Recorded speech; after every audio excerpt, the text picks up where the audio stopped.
안녕하세요, 여러분. 반갑습니다. 올해 3학년 수학을 맡은 박지영 선생님입니다. 벌써 반림중에 온 지 선생님은 2년이 좀 넘었는데 여러분과 수업을 하는 건 처음이라 기대가 많이 됩니다. 얼굴을 직접 보고 인사를 했으면 더 좋았겠지만 지금은 이렇게 코로나 때문에 동영상으로 인사를 하게 됐습니다. 다들 손 깨끗하게 씻고 마스크 잘 쓰고 다니면서 코로나를 물리치고 종식되면 학교에서 만나도록 합시다. 여러분, 여기는 3학년 6반 교실인데요. 여러분이 학교를 참 많이 그리워하고 있다는 이야기를 들어서 학교를 좀 보여주겠습니다. 자, 사실 선생님이 이렇게 동영상을 찍고 있는 이유는 학교를 구경시켜주기 위함은 아니고요. 코로나 때문에 온라인 개학으로 바뀌면서 여러분이 수업은 어떻게 진행되나요? 그리고 시험은 어떻게 치나요? 하면서 궁금한 친구들이 많을 것 같아서 선생님이 안내하기 위해서 이 자리에 섰습니다. 선생님도 아직 정확하게는 이야기를 할 수 없지만 수업 방법을 어떻게 할지 그리고 시험은 대충 어떻게 칠지 알려주도록 하겠습니다. 자, 일단 수업은 기본적으로 온라인 클래스, EBS 온라인 클래스에서 진행됩니다. EBS 온라인 클래스란 OT 수업을 지금 듣고 있는 이 사이트를 이야기합니다. 지금 이 사이트. 이 사이트에서 여러분은 한 시간에 한 차시의 수업을 들으면 됩니다. 그리고 차시의 수업을 듣고 나면 교과서 문제를 풀면 되고요. 선생님이 가끔은 또 추가 문제를 올려줄 겁니다. 점프 문제를 올려줄 겁니다. 중요한 이야기니까 다시 설명해 주겠습니다. 자, 수학 강의 목차를 보시면 6번부터는 아직 선생님이 덜 올려뒀고요. 1번부터 5번까지 정확히 선생님이 5개의 강의를 올려뒀습니다. 강의는 5개지만 이게 수업 5시간 동안 하는 내용은 아니에요. 몇 시간 동안 하는 걸까? 그렇죠. 3시간 수업의 분량입니다.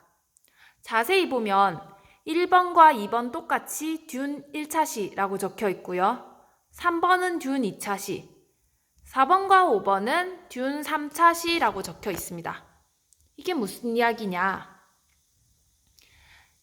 듄 1차시라고 적혀 있는 이 2개의 수업은 오늘 1시간에 다 들어야 되는 겁니다. 그래서 여러분 오늘은 OT만 듣고 끝이 아니라 제곱근의 뜻과 표현의 수업을 듣고 교과서를 펴서 10페이지부터 13페이지까지 풀어주면 되겠습니다. 오늘은 좀 할 일이 많죠? 가끔은 이런 날도 있고. 두 번째 수업은 한 개입니다. 제곱근의 성질과 식의 계산이라는 강의, 20분 정도 되는 강의를 하나 듣고 교과서 14부터 15페이지 문제를 풀면 됩니다. 그리고 4번과 5번에 보면 듄 3차시라고 되어 있는 거는 제곱근의 대소관계, 동영상을 보고 16페이지 수업을 들으면 되고, 선생님이 이날은 좀 필요하다고 생각해서 추가 문제를 올려뒀습니다. 점프 문제를 하나 풀어주면 되겠습니다. 보통 뭐 1개 아니면 2개, 많아도 3개의 추가 문제가 올라갈 거니까 너무 부담 갖지 말고 풀어주면 되고, 점프 문제라는 거는 한 단계 도약하기 위해서 내놓은 문제이기 때문에 조금 어려울지도 몰라요. 쉬운 문제는 교과서에 많기 때문에 선생님은 추가 문제는 살짝 생각해야 되는 문제를 냅니다.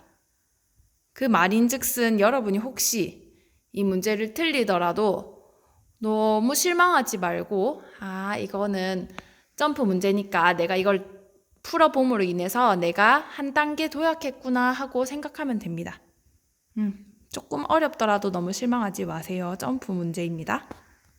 자, 그러면 선생님 성적은 어떻게 되나요? 라고 물어볼 텐데 성적은 선생님도 사실 아직 정확히 모릅니다. 교육청에서 정확한 가이드라인이 나오지도 않았고 나오더라도 학교 수학 선생님들끼리 협의를 좀 해야 되기 때문에 지금 안내하는 건 여러분이 더 혼란스러울 것 같아서 오늘 안내하지 않겠습니다. 성적에 관한 안내는 학교에서 정확히 정해지는 대로 다시 선생님이 동영상으로 찍어서 올리도록 할 테니까 그때까지는 성적 어떻게 되나요? 걱정하지 말고 교과서 문제 풀고 EBS 강의 듣고 추가 점프 문제 잘 풀고 선생님은 어쨌든 시험 문제는 거기서 낼 거기 때문에 이 선생님이 안내한 것만 잘 따라오면 걱정 없이 시험을 잘 칠 수 있을 겁니다. 그래서 걱정하지 말고. 자, 그러면 선생님 출석 확인은 어떻게 해요? 얼굴도 안 보이는데 하는데 수업 출결은 스트리밍 비율로 선생님이 확인할 겁니다. 여러분은 없지만 선생님한테는 여러분이 얼만큼 수업을 들었는지 확인할 수 있는 버튼이 있어요. 자, 그 권한 버튼을 이용해서 들어가면 여러분이 선생님이 들어야 된다고 정한 거를 100% 다 들었는지 아니면 반밖에 안 들었는지 하나도 안 들었는지 퍼센트로 다 나오게 돼 있기 때문에 여러분이 스트리밍을 했다는 거는 이 수업에 들어와서 참석했다는 말로 알아들이고 만약에 스트리밍 비율이 너무 낮다 하면서 여러분이 수업에 오지 않는 거나 마찬가지겠죠. 그래서 선생님이 올려주는 한 차시 분량의 수업을 차근차근 따라오기만 하면 출석에는 큰 문제가 없을 겁니다. 출석에 문제가 있다면 담임 선생님이 연락하도록 하겠습니다. 자, 그렇다면 선생님의 대략적인 안내는 여기까지입니다. 수업과 성적과 출석에 대해서 간단히 안내했는데요. 자, 다음 시간부터는 선생님이 올려주는 EBS 강의를 잘 듣도록 하고 중간중간 필요하다면 예를 들어서 여러분이 모르는 문제가 있어서 게시판에 선생님한테 질문할 수 있겠죠. 선생님 교과서 몇 페이지 몇 번 문제 안 풀려요 라고 하면 선생님이 게시판에 들어가서 댓글로 안내하거나 아니면 이렇게 문제를 푸는 방법을 동영상으로 안내하도록 하겠습니다. 아까 빠뜨린 내용이 하나 있는데요. 교과서를 푼다라는 뜻은 교과서를 풀기만 하고 딱 덮어버리면 안 되겠죠? 수학은 답과 확인하는 것도 중요한 학문이기 때문에 풀고 나면 교과서 맨 뒷페이지를 펴서 답이 맞는지 확인하고 틀렸으면 한 번 더 풀어보고 다시 확인했는데 또 틀렸다 하면 또 풀어보는 겁니다. 10번 반복해도 모르겠다 하면 게시판에 올려서 선생님이 알려줘서 어쨌든 그 답이 이해가 될 때까지 우리는 공부하는 겁니다. 알겠죠? 자, 그러면 오늘의 오리엔테이션은 여기까지 하고 여러분은 이 강좌에서 나가지 마시고 두 번째 강좌인 듄 1차시 제곱근의 뜻과 표현 강의를 잘 듣도록 합니다. 자, 코로나가 종식되고 학교에서 만나길 기원합니다. 여러분, 사랑합니다.